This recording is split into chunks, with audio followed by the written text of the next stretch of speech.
We start Total Football this afternoon, though, with the big Super Sunday game at Anfield, where Liverpool take on rivals Manchester United.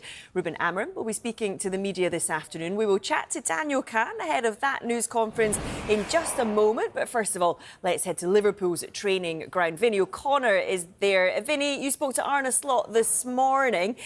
Liverpool, of course, lost their last 3 games in all competitions before the international break. How did Slot reflect on those recent struggles?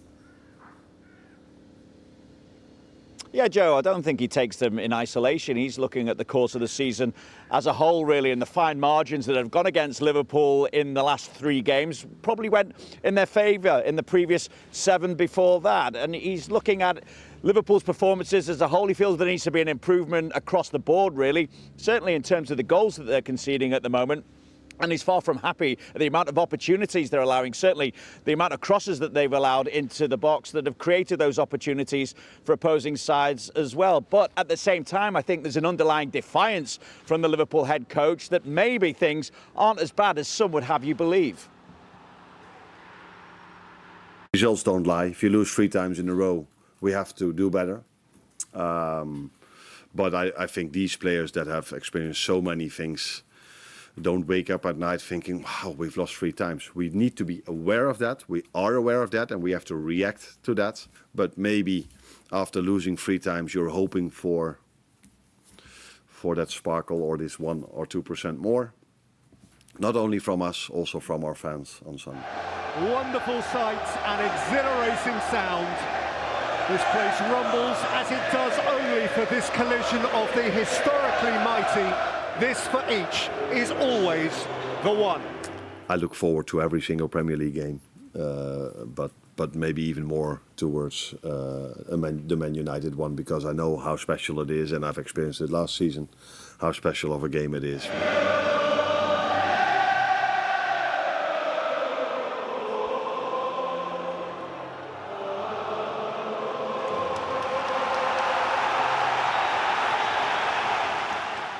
We know that it's probably the game that's been watched the most all over the world.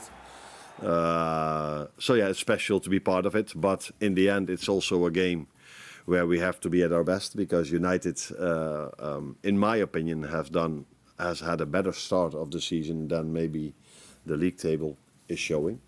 So yeah, very interesting game, and a game to look forward to. And Vinny, of course, big games often require big moments from big players. Liverpool smashing the British transfer record for Alexander Isak to deliver those moments.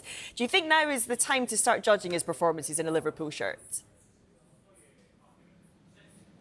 I think it could well be, Joe. We're looking at that Liverpool front line as a whole as well. When we're talking about big moments, producing results, of course, go back to the game against Chelsea and that defeat for Liverpool, the 3rd on the trot, as we talk about.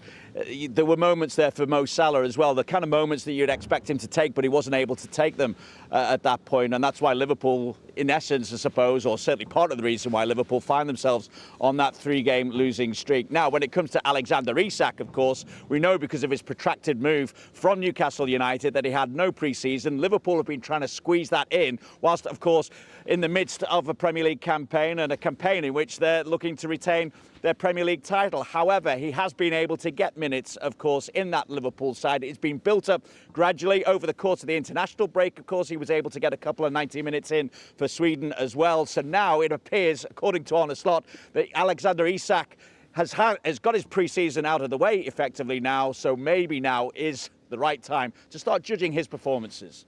I think now he's had his 5-6 weeks of pre-season, which is normal for every player, especially if you've been out for 3 or 4 months. So fitness-wise, I think he's now close to the level he should be, and now I think we can judge him in the best, in a fair way from now on. So I know how this industry works. If he plays there twice and doesn't score, then that's not what you're hoping for. Of course, you're hoping if they go to the national team that they score goals, like Cody did, like Virgil did, like Dominic did, and like McAllister did. Do I forget a few? Probably. But I think his pre-season may be finished now. He's played a few games, 70, 80, 90 minutes. So let's see where he is in the upcoming weeks.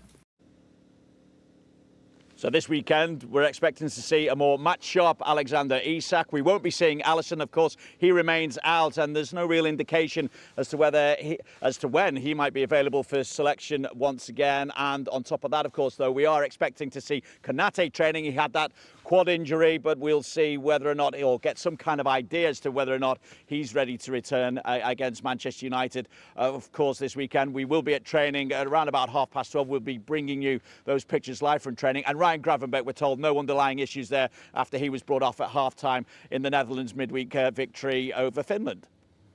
Vinny, thank you for now. Let's go from the Liverpool side of things to the Manchester United side of things. Then Daniel Kahn is there for us. And Dan, Amorim has had public backing from Sir Jim Ratcliffe during the international break. Do those comments help give him time, or do they actually put even more scrutiny on him to pick up results?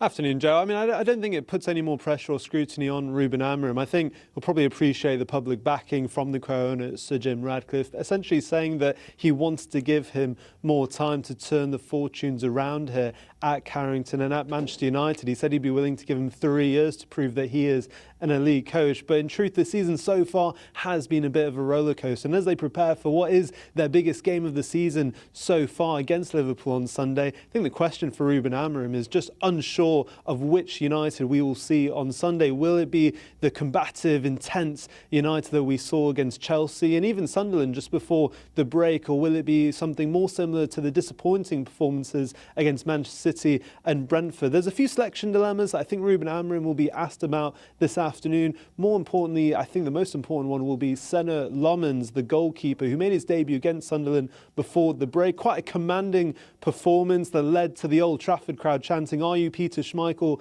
in disguise?" I think a little bit tongue-in-cheek, but I do think that shows just how much the fans appreciated the young Belgian's debut. So whether he will continue his second appearance at Manchester United at Anfield on Sunday, I think that will be a topic, as well as just finding out a few other fitness issues. I was at training yesterday and didn't see the likes of Lisandro Martinez and Nusa Mazraoui, so we'll get updates on them as Ruben Amorim previews what is a huge game as United look to finally attempt and get back-to-back wins in the Premier League under Ruben Amorim. It hasn't happened since May 2024. Can they do it at Anfield? Well, we'll hear it from the Manchester United boss from just after 1:15.